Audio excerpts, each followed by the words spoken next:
Bom, pessoal, na aula de hoje a gente vai dar continuidade ao estudo dos princípios que norteiam o processo penal. Na última aula, nós paramos no princípio do juiz imparcial, também conhecido como princípio da imparcialidade. Este princípio nasce do sistema acusatório, que é o que a gente adota desde a Constituição de 88, apesar de termos ainda resquícios do sistema inquisitório no Código de Processo Penal, com a Constituição de 88 e com o próprio pacote anticrime, ficou ainda mais evidente que nós adotamos o sistema acusatório.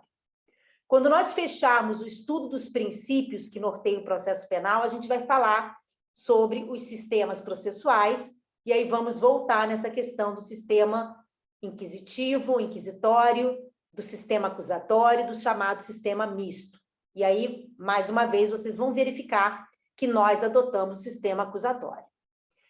Esse princípio da imparcialidade, que nasce desse sistema adotado por nós, ele visa que o juiz que vá atuar na ação penal, no processo, que ele julgue com imparcialidade, ou seja, sem tomar partido, sem se debandar para nenhuma das partes envolvidas no processo.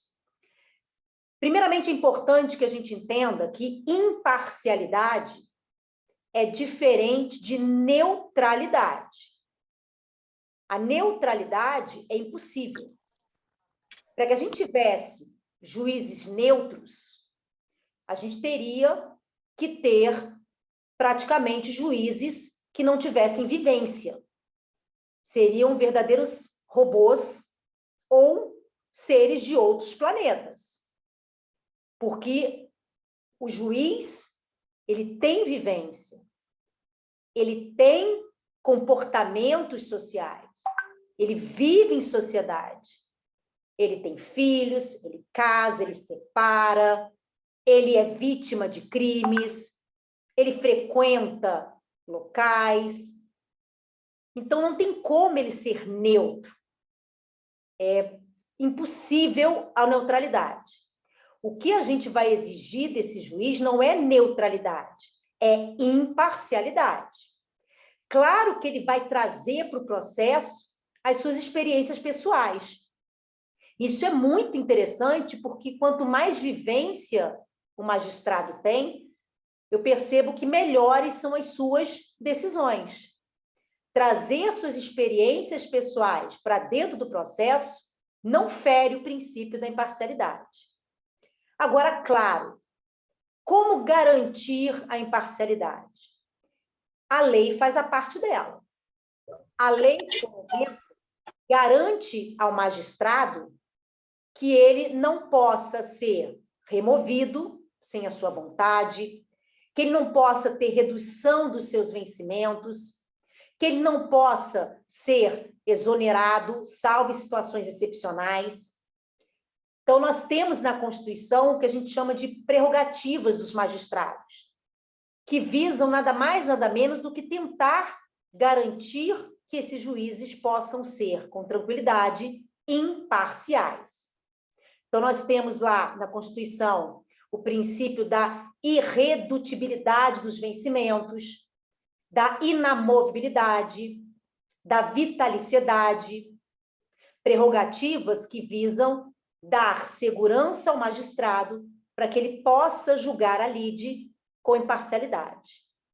Além disso, as leis infraconstitucionais, o Código de Processo Penal, o Código de Processo Civil, prevêem situações em que os juízes estarão impedidos ou suspeitos de parcialidade e, portanto, não poderão atuar no processo. Então, vocês vão encontrar na legislação processual penal e na legislação processual civil causas de suspeição e causas de impedimento.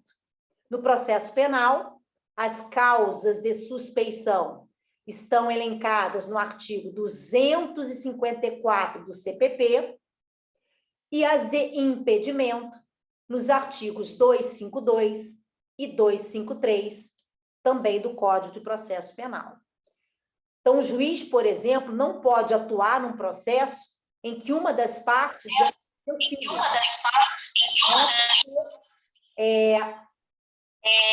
Ele garanta, ainda que ele diga, não, eu vou ser imparcial, é o meu filho, mas eu vou conseguir, né, julgar com imparcialidade, para a lei, ele está impedido.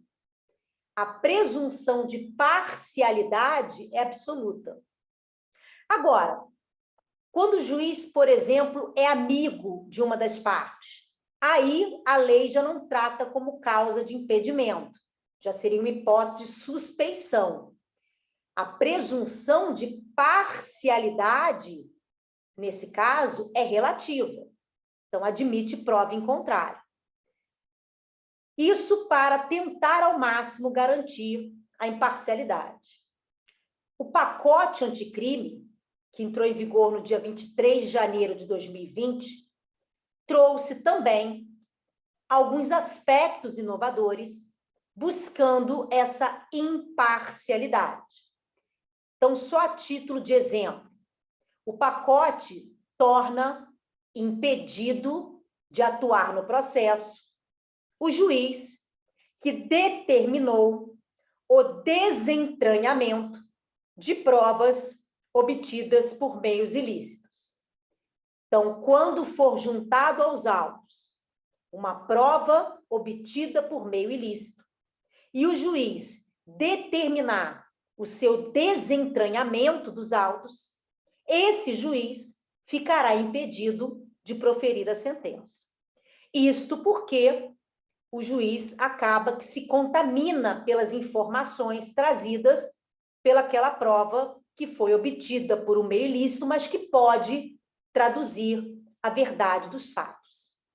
Então, para evitar que ele se influencie pelas informações, o legislador determinou que ele, neste caso, fica impedido de proferir a sentença. Outro exemplo de que o pacote anticrime vem trazendo subsídio para tentar ao máximo buscar a imparcialidade é o chamado juízo de garantias, que está suspenso pelo STF por prazo indeterminado, mas que a qualquer momento poderá entrar em vigor. O pacote ele cria essa figura do juízo de garantia exatamente para ter um juiz atuante na fase do inquérito, sempre que for necessário, mas que não está vinculado ao processo. Então, o juiz que vai julgar a lide, que vai proferir a sentença, que vai acompanhar e presidir o processo, ele não teve nenhum contato com o inquérito, o que propicia que ele tenha um julgamento mais imparcial possível. Enfim, o princípio da imparcialidade, ele nasce do sistema acusatório e a legislação busca, ao máximo, tentar garantir e evitar um juiz parcial.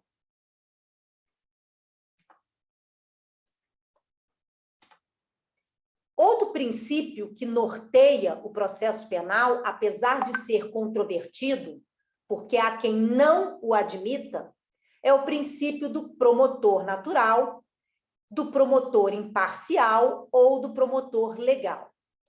Nós vimos o princípio do juiz natural e acabamos de falar do princípio do juiz imparcial. Há quem defenda que isso se aplica também aos membros do Ministério Público. Então, aquelas causas de impedimento e de suspeição do magistrado também se aplicariam aos membros do Ministério Público. Também seria vedado a figura do promotor ad hoc, assim como é vedado a figura do juiz ad hoc. Então, a ideia aqui é tentar fazer com que o Estado, seja através do juiz, seja através do promotor, seja o mais imparcial possível no processo criminal. Entretanto, alguns doutrinadores entendem que este princípio não se estende ao Ministério Público. Como eu disse, é uma questão controvertida.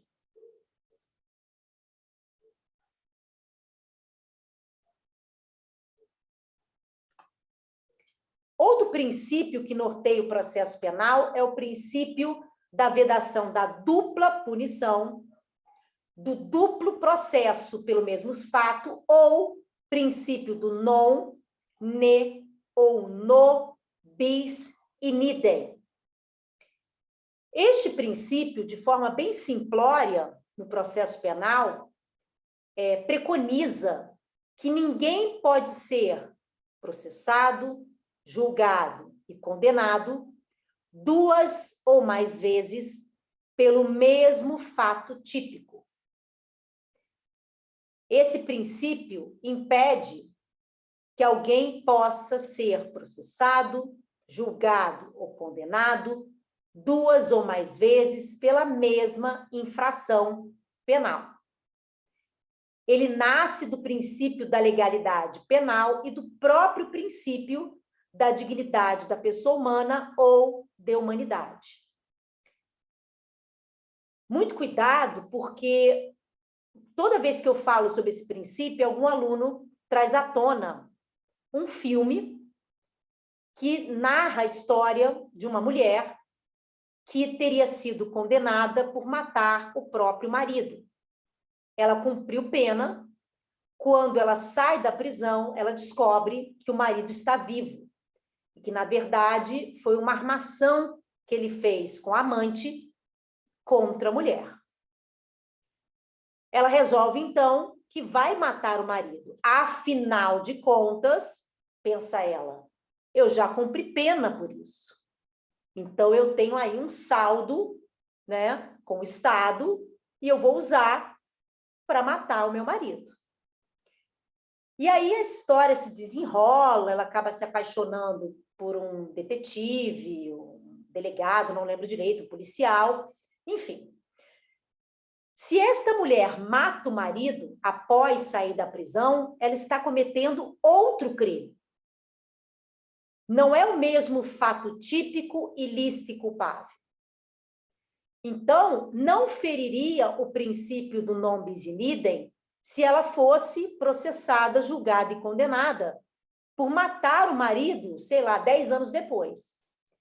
Claro que houve um erro judiciário no primeiro momento, e ela pode ser indenizada por isso, mas ela não fica ali com aquele saldo, né, com aquele crédito com o Estado, podendo utilizar na prática de outros crimes. Então, tem que tomar muito cuidado, porque esse princípio diz respeito ao mesmo fato típico, e não necessariamente a mesma vítima.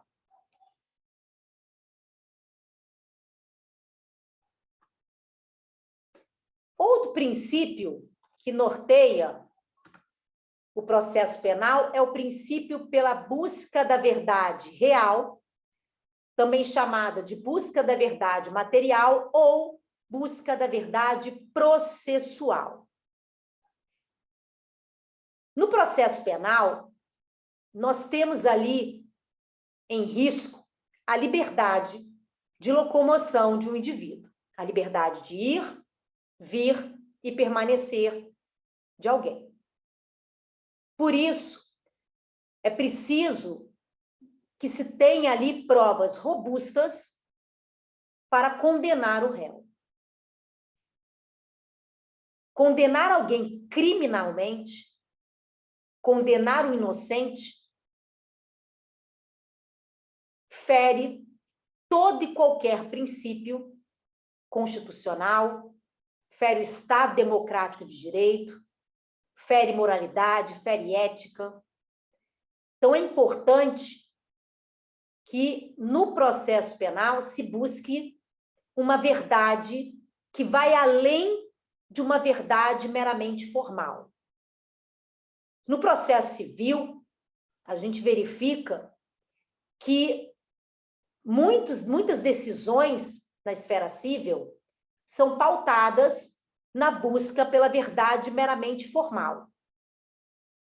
Vou dar um exemplo simples.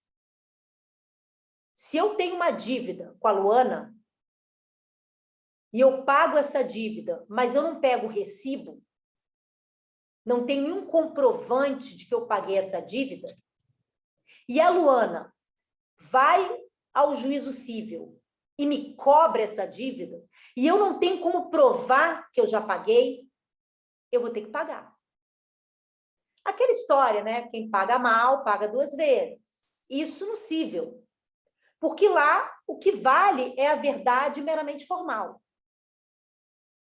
No processo penal, isso precisa ir além.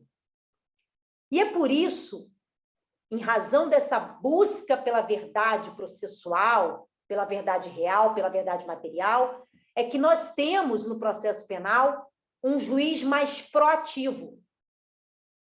Um juiz que vai em busca dessa verdade. A gente tem um sistema acusatório que traz os princípios da inércia, da imparcialidade do juiz, que efetivamente requer um juízo mais espectador das provas. Mas, paralelo a isso, temos a busca da verdade processual, que autoriza, em busca dela, que o juiz possa determinar provas, por exemplo, que não foram requeridas pelas partes, o que não acontece em algumas situações na esfera civil. Claro que a gente já vê aí no processo civil, em algumas situações, essa busca pela verdade real, mas a regra no processo ainda é pela tem 2 churrascos ali. Ah, você pediu pratinho ou espeto? Eu pedi pratinho. Meramente processual. Alguém está com o microfone ligado, por favor? Pratinho, não? Alguém está com o microfone ligado, por favor? Obrigado. Prosseguindo, então. Então, a regra no processo penal, perdão, a regra no processo civil ainda é a busca pela verdade meramente formal, o que não acontece no processo penal, porque aqui está em jogo a liberdade do réu.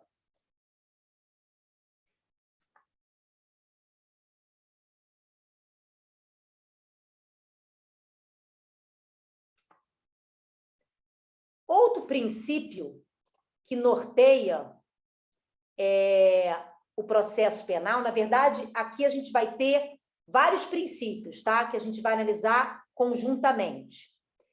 Primeiro, o princípio da oralidade. De 2008 para cá, a gente vivencia como regra no processo penal a oralidade, que vai prevalecer sobre a escrita. Então, nós temos com a oralidade procedimentos mais céleres. Imaginem, antes de 2008, quando tudo tinha que ser reduzido a termo, quando tudo tinha que ser escrito. Uma audiência para ouvir 5 testemunhas. Todas as perguntas e todas as respostas tinham que ser digitadas, depois se imprimia, a testemunha lia, a defesa lia, o Ministério lia, e depois todos assinavam.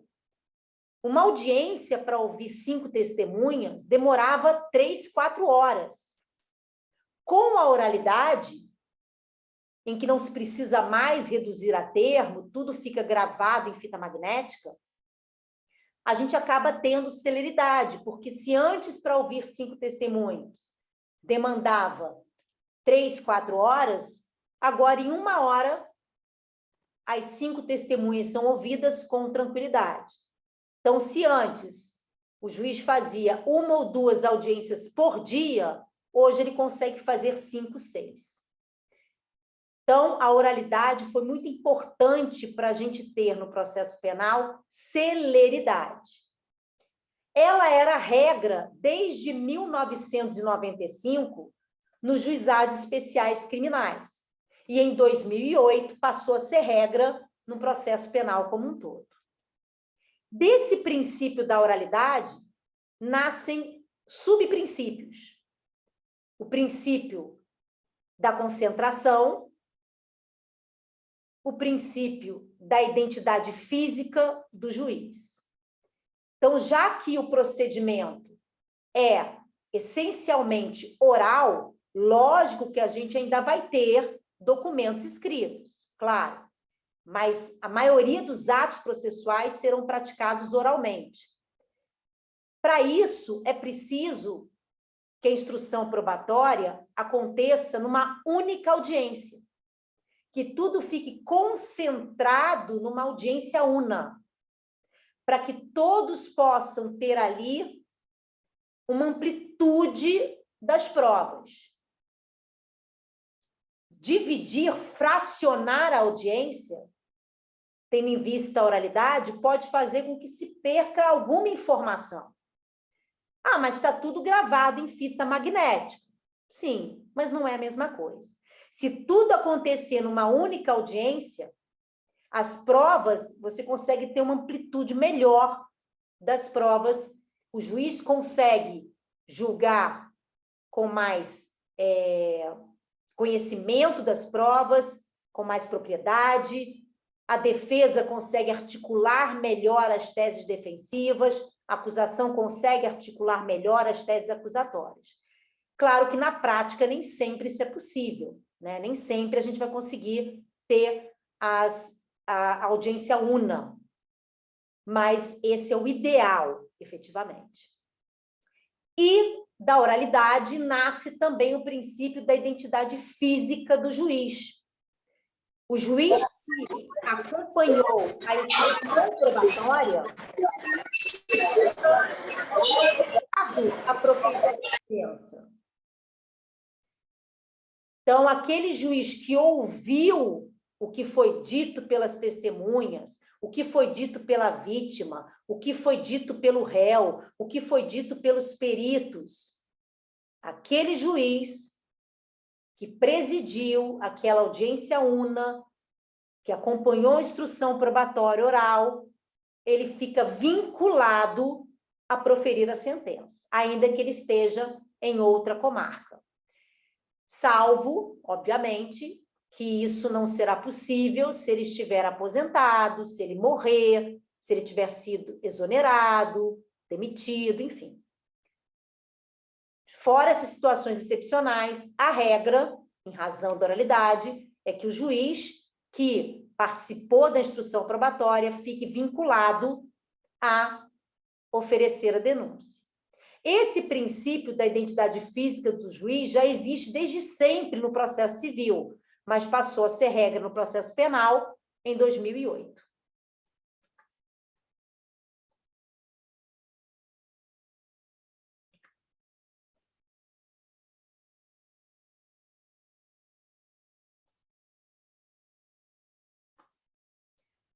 Outro princípio que norteia o processo penal é o princípio da comunhão ou da aquisição da prova.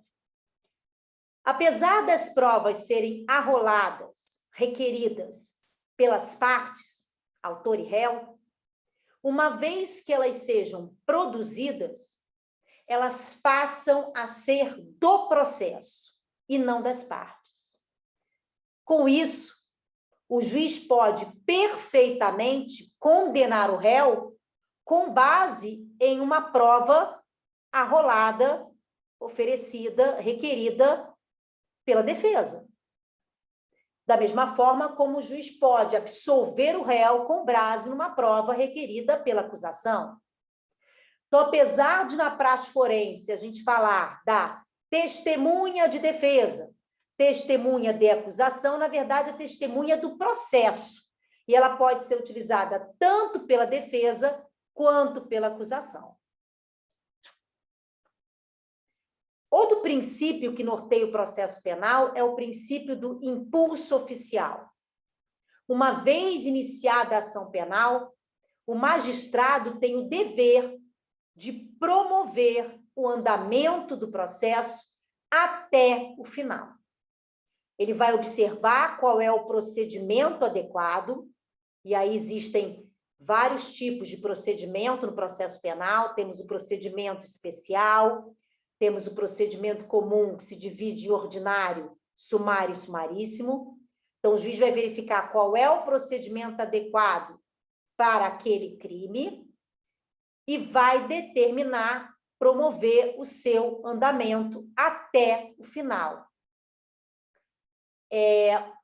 Na ação penal, pública, o Ministério Público não pode desistir da ação.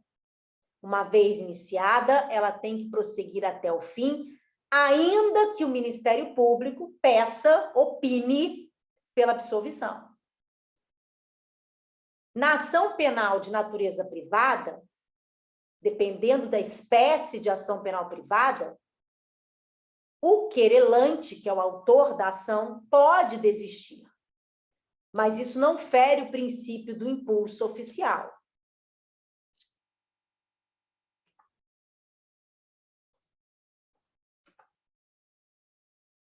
Outro princípio que norteia o processo penal, e que também vem do sistema acusatório, é o princípio da persuasão racional ou o princípio do livre convencimento motivado.